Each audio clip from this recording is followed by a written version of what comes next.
Mas Reza, LPAI memberikan perlindungan untuk anak-anak FS dan PC. Nah, bagaimana sebetulnya aturan perlindungan untuk anak-anak yang rentan terhadap stigmatisasi ini?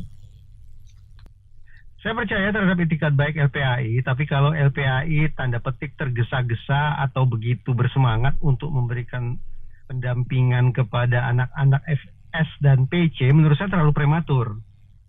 Kenapa? Karena teman-teman di LPAI perlu baca Undang-Undang Nomor 35 Tahun 2014. Ini Undang-Undang Perlindungan Anak. Undang-undang ini sudah mengatur tentang perlindungan khusus.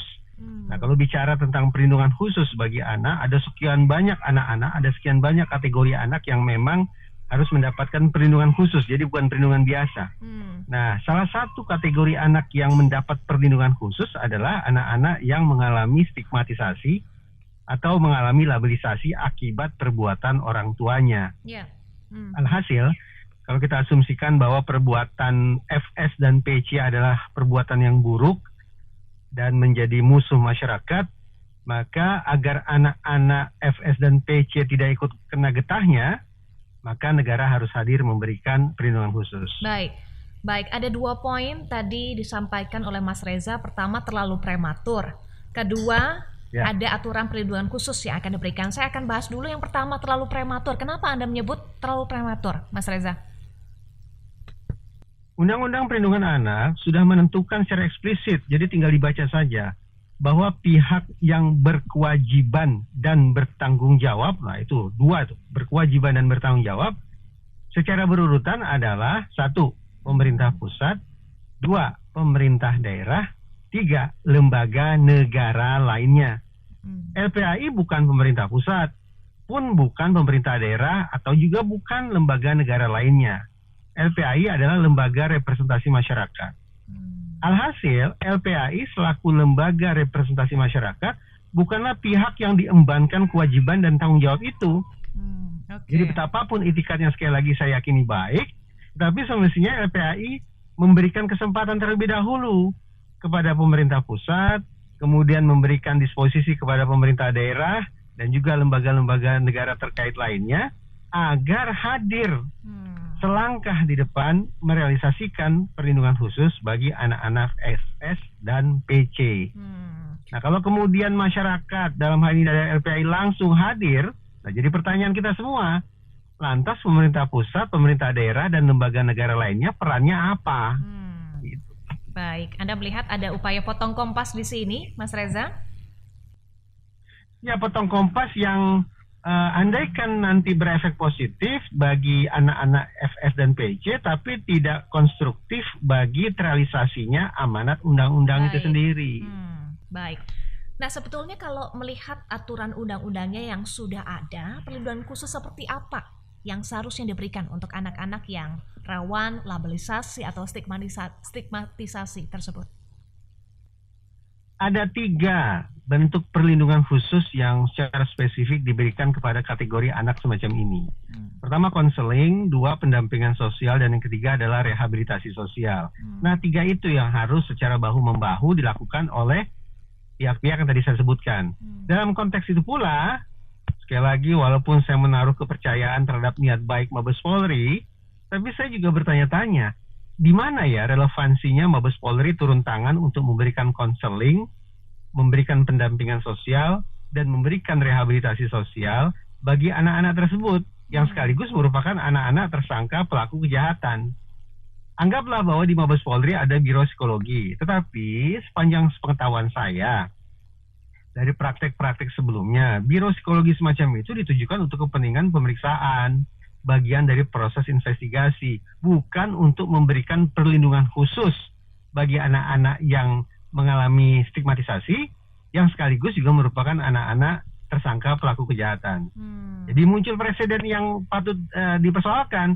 Kalau Biro Psikologi Mabes Polri ikut urun rembuk, ikut cawe-cawe dalam pemberian perlindungan khusus terhadap kasus yang ini, bagaimana kesiapan Biro Psikologi Mabes Polri untuk juga memberikan perlindungan khusus bagi anak-anak dalam situasi-situasi lain yang juga harus dapat perlindungan khusus. Kalau tidak hadir, nah jadi persoalan kan, jangan-jangan ini malah jadi tindak diskriminatif terhadap anak-anak Indonesia. Baik, Menarik untuk kita bahas lebih lanjut, tetapi sebelumnya saya akan kembali lagi sedikit soal tadi Anda sampaikan Mas Reza, seharusnya memberikan perlindungan khusus adalah pemerintah pusat, pemerintah daerah, dan juga lembaga negara lainnya. Dalam kasus anak-anak FS dan PC, bagaimana seharusnya peran pemerintah pusat, pemerintah daerah, dan juga lembaga negara lainnya? Tadi sempat saya katakan ada 3 bentuk ya, konseling, pendampingan sosial, dan rehabilitasi sosial. Betul. Ya, teknisnya seperti apa? Teknisnya tetap harus ditentukan berdasarkan hasil pemeriksaan atau asesmen terhadap masing-masing anak tersebut. Kebutuhan mereka apa? Jadi kita tidak juga bisa pukul rata mengatakan, oh seluruh anak FS dan PC pasti membutuhkan perlindungan khusus. Belum tentu juga. Kalau ternyata ada anak yang memiliki kemampuan beradaptasi yang baik, dengan kata lain resiliensinya bisa diandalkan, maka tidak perlu pula diberikan overtreatment ya, tidak perlu diberikan penanganan secara berlebihan. Tapi sebaliknya barangkali juga ada anak yang justru membutuhkan perhatian ekstra. Nah, energi terbesar, perlindungan khusus dengan porsi terbesar harus diberikan kepada anak itu. Jadi secara teknis sekali lagi harus ditentukan berdasarkan asesmen terlebih dahulu kepada masing-masing anak. FS dan PC. Baik, jadi teknisnya pemerintah pusat, pemerintah daerah atau lembaga negara lainnya harus melakukan assessment terlebih dahulu ya, Mas Reza. Baik, kita bahas lagi soal tadi Anda mempertanyakan soal Biro Psikologi Bareskrim yang Anda sebut cawe-cawe. Nah, memangnya dalam situasi anak-anak yang lain seperti anak keluarga terduga teroris, bagaimana perlindungan yang dilakukan? Apakah sama seperti anak-anak FS dan juga PC? Itu yang sejak kemarin saya persoalkan. Kalau Biro Psikologi Mabes Polri punya keseriusan untuk memberikan perlindungan khusus kepada anak-anak FS dan PC, bagaimana keseriusan yang sama juga bisa ditunjukkan pada anak-anak dalam kasus-kasus pidana lainnya?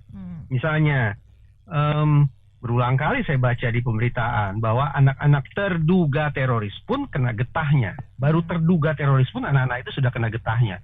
Diusir dari kampungnya, diasingkan sedemikian rupa sehingga praktis mereka entah bepergian kemana, mencari perlindungan kemana. Nah, jadi pertanyaan, Mabes Polri, Kementerian Pemberdayaan dan Perlindungan Anak, Kementerian Sosial, Kementerian Pendidikan dan Kebudayaan, Kementerian Kesehatan ataupun kementerian dan lembaga negara lainnya hadir tidak memberikan perlindungan khusus bagi anak-anak terduga teroris yang juga mengalami stigmatisasi, yang juga mengalami labelisasi, bahkan sudah nyata mengalami persekusi terkait dengan perbuatan orang tua mereka.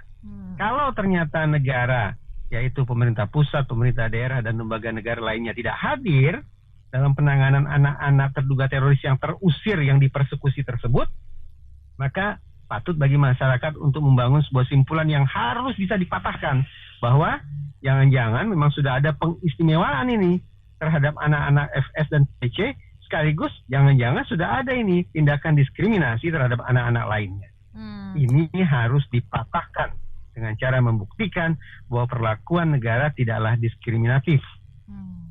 Apakah Anda punya data atau temuan bahwa anak-anak tersebut, anak-anak dari keluarga terduga teroris atau anak-anak dari orang tua yang terjerat dengan kasus pidana lainnya tidak diberikan perlindungan khusus, Mas Reza?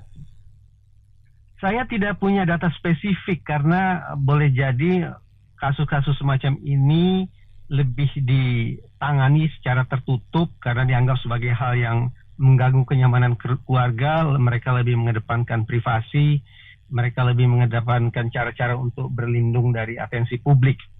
Tapi saya tahu ada organisasi-organisasi atau perkumpulan-perkumpulan yang secara khusus memberikan perhatian terhadap keluarga dari terduga teroris tersebut.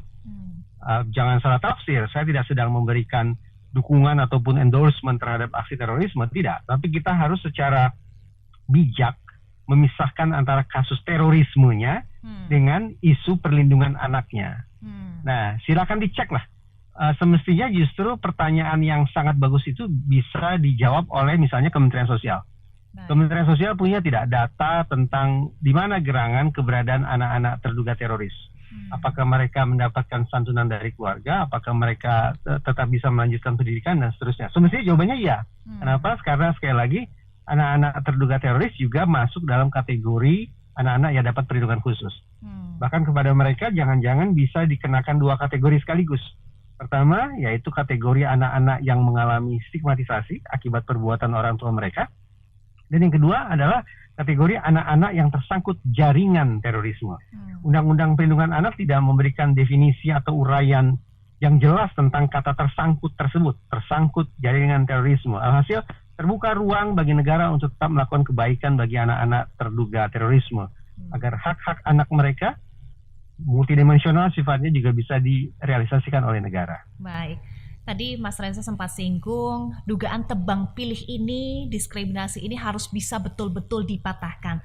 Catatan Anda supaya semua anak-anak, apapun kondisinya, orang tuanya bagaimana, tetap harus mendapatkan perlindungan khusus. Singkat saja, terakhir Mas Reza. Karena tidak tersedia data yang sungguh-sungguh reliable ya di website lembaga plat merah, makanya saya mengandalkan informasi online dari media-media yang melakukan pemberitaan tentang itu, tentang kasus-kasus pengusiran atau persekusi terhadap keluarga spesifik anak-anak terduga teroris. Nah, ya bisa kita bayangkan bahwa peristiwa persekusinya diberitakan secara masif, tapi kemudian di mana anak-anak itu berada dan bagaimana kemudian realisasi hak-hak mereka tidak terbaca di media. Yang ingin saya katakan adalah tampaknya juga memang kita harus memberikan perhatian dengan stamina panjang. Kalaulah misalnya pemerintah pusat, pemerintah daerah, dan lembaga negara lainnya memang tidak cukup mampu untuk memberikan perhatian yang merata, termasuk ke anak-anak terduga teroris, maka ya apa boleh buat dalam situasi tanda petik force major macam itu, akhirnya masyarakatlah yang harus turun tangan. Nah, kalau sudah bicara force major, situasi darurat, masyarakatlah yang harus turun tangan, maka ini panggilan nyaring bagi LPAI, bagi Lentera Anak Foundation, maupun bagi organisasi-organisasi pemerhati anak lainnya untuk mengambil alih peran, berada di barisan terdepan, memberikan perlindungan tanda petik khusus bagi anak-anak tersebut. Baik, semuanya seharusnya punya akses yang sama perlindungan khusus untuk anak-anak tersebut ya, Mas Reza? Secara universal. Secara universal. Baik, terima kasih konsultan Lentera Anak Foundation, Mas Reza Indragiri Amril sudah bergabung bersama kami di Morning Traffic. Salam sehat selalu ya, Mas Reza.